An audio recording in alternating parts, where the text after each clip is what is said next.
To this story now. The governing party, the ANC, is looking at the possibility of using private and public pension funds to rescue the country's state-owned enterprises. Now, Pension Fund Administrator Alexander Forbes has warned if these plans do go ahead, there may be a financial exodus as people withdraw their retirement funds and stop contributions so they aren't impacted by government interference. However, the Congress of South African Trade Unions, that's Cosatu, says it supports the ANC's initiative. Well, the union's president, Zingaswalosi, is my guest this morning.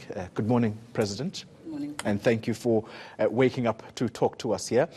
A very, very important matter. Your biggest worry is the sovereignty of the country should we be forced to go to the IMF for a bailout. But for an ordinary person like myself, mine is whether or not my life savings are going to return at all so that I can sustain the life that I hoped to. Never mind whether or not I make any profit from making an investment into an SOE like Eskom, for example. Oli, the PIC money has always been invested to even private companies, rescued private companies. Recently, using the PIC money and the UIF money, we rescued Edcon, saving 140,000 jobs. And Cosatu pushed for that to happen because we said if we were to choose whether to fold our arms and say, let this money not be touched and let's deal with the exodus of workers, it would have been the worst case scenario that we would have been sitting with, because 140,000 jobs multiplied by 7, it's quite a huge number of people that will be in abject poverty. So there is no difference, because if you save the SOEs, you are also saving the jobs of workers in those state-owned enterprises. What is important for us when we deal with the issue of the SOEs is to address the issue of adequate people that know what they are doing, that have a track record of managing companies, such that they are able to ensure that we fight the issues of corruption, we have good administration and management of those state-owned enterprises, and fix the correct problems.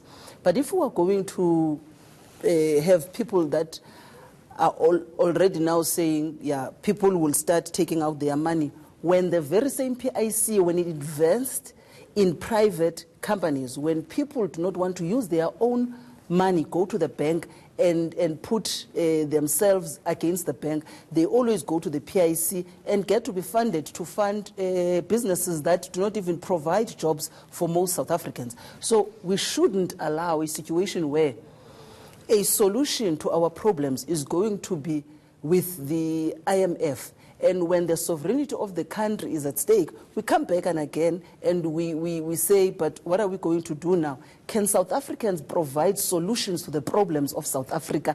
Instead of always, when we're trying to find solutions, they always find problems instead of coming with solutions. I think we're done with the situation of always having people that will always be telling us that this can't. Tell us what can work. Well, I don't think an ordinary South African sitting out there listening to you and me this morning is under any illusion that they do not want solutions for our country, in particular a state-owned entity like Eskom. So here's what I would like for you to do for me.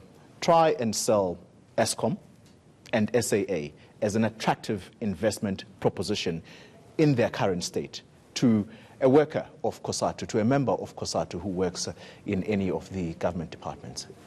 Are those valuable investment propositions in their current state? What we are saying as a federation is that when the money of workers is used to rescue these SOEs, that should also be converted also into the shares.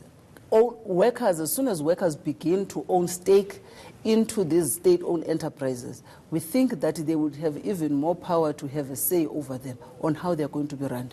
So we are saying, for an example, with the Edcon deal, the PIC and the UIF took that money and went to save Edcon. It is a private company. There are terms of reference that are agreed to on how they turn around, because there is no guarantee that even Edcon is going to be able to return back, but you lock them into an agreement.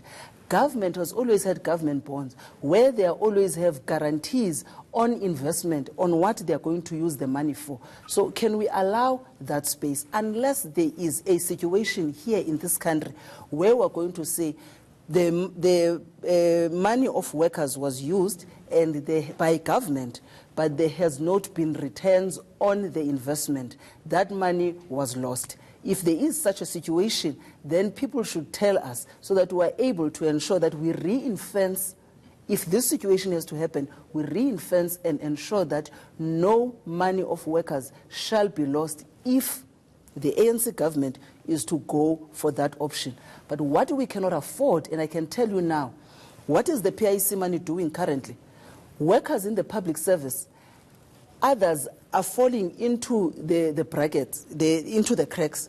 They can't afford bonds from housing bonds from the banks. They are a risk. They can't qualify for a government home subsidy because they are earning 2 over and above the bracket. So where do they go? Their own PIC money is unable to invest into the lives of the very same pensioners that they are putting their money for. But it goes to investment that workers themselves had not even given authority to those that are sitting in the PIC. But indeed, we're happy now that we have our own that are sitting now in the PIC board, and we hope that things from now are going to change. But, Xoli, nothing is going to happen on any investment without the voice of workers, be it to save state-owned enterprises or be it for private investment. Nothing from now on shall move without the workers' voice in that PIC. Here's a final question. You form part of the governing alliance, the ANC-led alliance. South Africans right now who are watching things as unfold, they're probably sitting and watching this infighting inside the ANC and are saying this is not inspiring confidence because you have a president who is unable to even stamp his authority right now. How close is the president to throwing in the towel when you are in a mess like this? I mean, never mind talking about all of this that we have just spoken about. The country is on the verge of economic ruin. You see, Xoli, the president, I don't believe that he's at any point of throwing the towel. He's elected to lead and he must lead. That's what Cyril Ramaphosa must do. He must focus and lead this country. Others who are causing a disruption, it is because when people throughout their lives have been working to go to jail, when now the time has come for them to get closer to their journey, they are trying to cause disruption and havoc. We should never allow ourselves to be in that situation. Everyone must go through processes in this country, including this issue now that is becoming an exciting part of what went into the CR17 campaign, the billions. Already people are saying it's corruption. What is corruption? There's a campaign going to Nazareth. For an example, Cosatu received 800,000 from the CR17 campaign. We have never hidden it.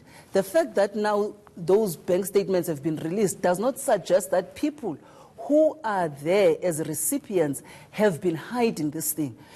NDZ was on a campaign, CR17 was on a campaign. There are many campaigns that were taking place towards Nazareth. Cosatu in 2015, for an example, took a decision in its Congress, highest decision-making body, and said, we are going to campaign for Deputy President then, Cyril Ramaphosa, to be the president of the ANC in the next conference in Nazareth. Never apologetic about that. And the CEC said, how are we going to execute that? We went on the ground, we executed it. We went to our structures, we executed it. And the CEC said, Cosatu, because at that time, even there was no CR17 When Cosatu took a decision in 2015, it was just Cosatu on its own. And the ANC at that time, I remember the former SG of the ANC said, Cosatu, know your place. Now, when there were funding that were available, the CEC said, we can't continue to use workers' money to run this campaign. We sought funding from the campaign, and we got it. No signs of corruption. And we want to tell South Africans today, when the president of this country, Cyril Ramaphosa, does anything in terms of his cabinet that goes against what is in the interest of workers, watch the space. Cosatu will be the first to tell the president that this one, we're not going to tolerate it, because that's what we have always done. Supporting you now does not mean it's a blank check, and it does not mean there's corruption, because we vied for you. We shall continue to defend, but we shall defend what we think is in the best interest of workers in this country. We're not apologetic about that. Thank you very much for your time. Zingiswa Losi is the president of Cosatu. Let's give you the highs and lows in the weather now.